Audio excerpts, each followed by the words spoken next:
Okay, still at the US Open, we play now against Sulman. Sulman, yeah. Sulman was an international master, very tactical one. He liked, the big complications, especially when he played white.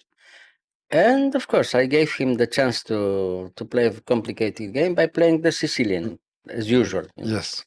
So after knight c3, knight c6, f4, this is, a normal line for white to try to improve. I mean, to play something different. Not the main line from the Sicilian. And after knight f3, bishop g7, he played bishop b5. The alternative is here, bishop c4 is another line. Also okay for black. Black has no risk. But after bishop b5, knight d4, we'll see the move order will be very important, for white and for black, you see. So now after a6, bishop d3, he didn't like the idea to come to a4. Of course, bishop a4 is bad already because he loses a piece. Yes. Okay. So. I mean, if he goes to a4, he loses a piece. After b5, bishop b3, c4. So he came to d3 to try to demonstrate that white is still a little bit better. But in reality, black has no problem at all in this position. So, okay, he took in d4, I took, knight e2, and now after knight f6, everything is very clear. After knight f6, it's clear that black is already much better. You know why? Because he can't take in d4. If he takes in d4, he loses a piece. If he takes queen b6, c3, e5, wins a piece. He's pinned, Yes. Yeah. So, okay. He can't take in d4, very unpleasant, big surprise, for him. So he played queen e1. And now I played castle, yeah. And now queen f2. That was his hope, to attack twice in d4.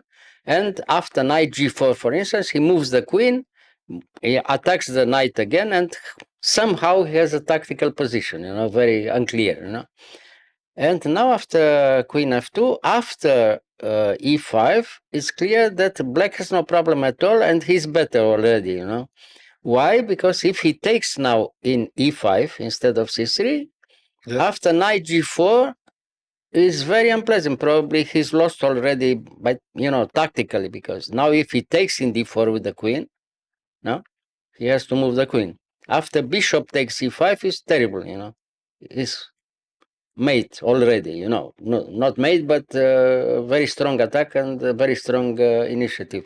He has to move the queen, and after bishop h2 check, king h1, queen h4 is almost mate, forced. It was almost the same if he moved the queen to g3, So the knight was in g4, the pawn in d4, and now after queen g3 is almost the same, because now after bishop takes e5, also terrible for white, So white is lost again. Yeah. So what can he do? After e5, he realized the thing is not very nice, and he played c3 to try to free himself a little bit, And now the second surprise, after d5, we'll have finally a position where white will be, asphyxiated, let's say, in such a way. Because after the opening, immediately after the opening, yes, the all flank here, on the queen side, all the pieces will be there. The rook in a1, the bishop in c1, no moves at all, and the black is coming on the central squares with complete control everywhere. You see, has now to take in e5 or d5. Okay, he took in d5. But if he takes in d5 after knight g4 again, terrible. The same idea like before. Yeah. Yes. So he took in d5, and now e4.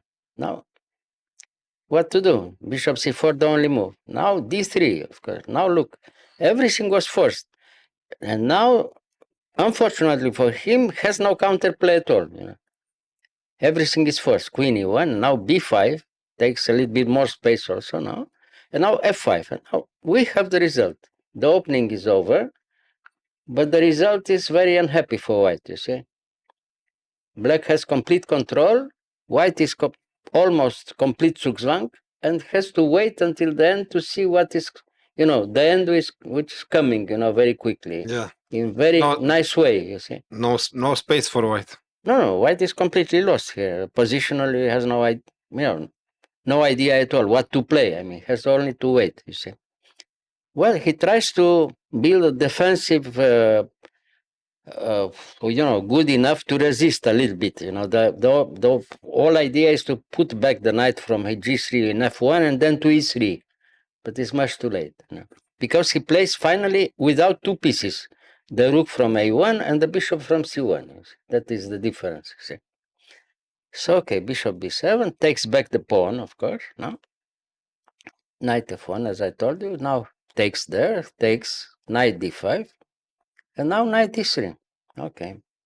So after knight d3, queen d6, black gives the possibility to take in d5, but any kind of position is still hopeless for white, because as I told you before, he plays without two pieces, Finally, until the end, the bishop from c1 has no move at all. I mean, has to stay there, So g3, and now after rook fc8, we built the next moves, the same idea, but even better for black. I mean, black is complete control here, and we'll have such a middle game where white is complete Zugzwang and must wait to see the end of the whole game. Yes. So king h8, so finally queen b3, and now we don't take in this in e3. Probably still winning if we take in d3, but in e3. But the bishop from c1 could move a little bit, And after knight b6, the bishop stays there, and we have the same idea, but even better, We control the square a4, the square c4, the square d5. No counterplay for white anyway. So after knight b6, the idea is to come later on with the pawn to a5, a4, and b4. This is controlling everything, you see.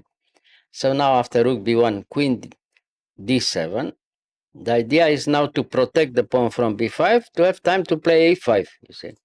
Yeah.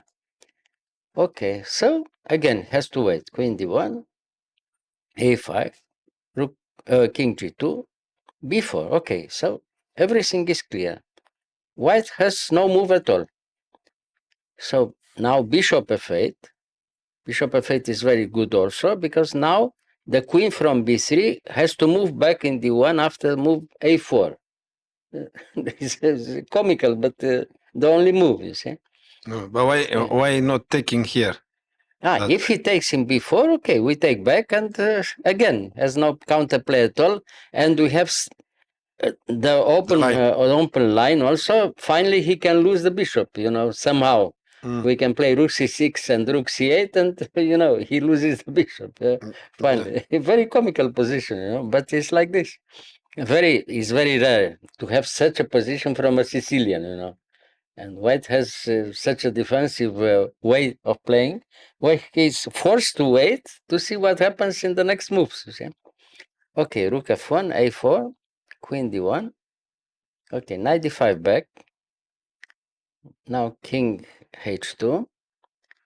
Now we accept to take in this in e3 because we win by force a pawn and completely winning position. So we take in c3. He takes in c3. Bishop g7, of course. But why not taking the? If we take immediately after bishop b2, you lose the exchange. Yes. Yeah.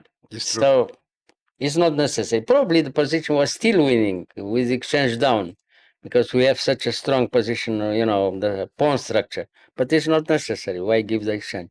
Yes. So bishop g7, g4, Rook takes c3, of course. King g2, rook c2 check, and finally white resigned. But has no move again. After rook f2, rook c8, again, no move. You see? Yeah. So a catastrophe. I mean, it's a catastrophic way to lose it with white in a Sicilian.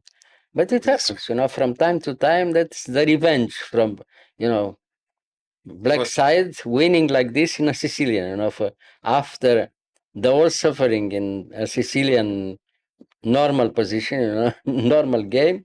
It happens sometimes that black can win in such a way, you see. He has no chance to play tactical. Well, this way. what kind of tactical? After 10 moves, he was already lost. Locked. Yeah, He was locked in the house. yeah, yeah. Beautiful. Very unusual. Very unusual. Unusual, But okay, but it nice. happens. All right. Thank you, Mr. Gheorghiu. You're welcome.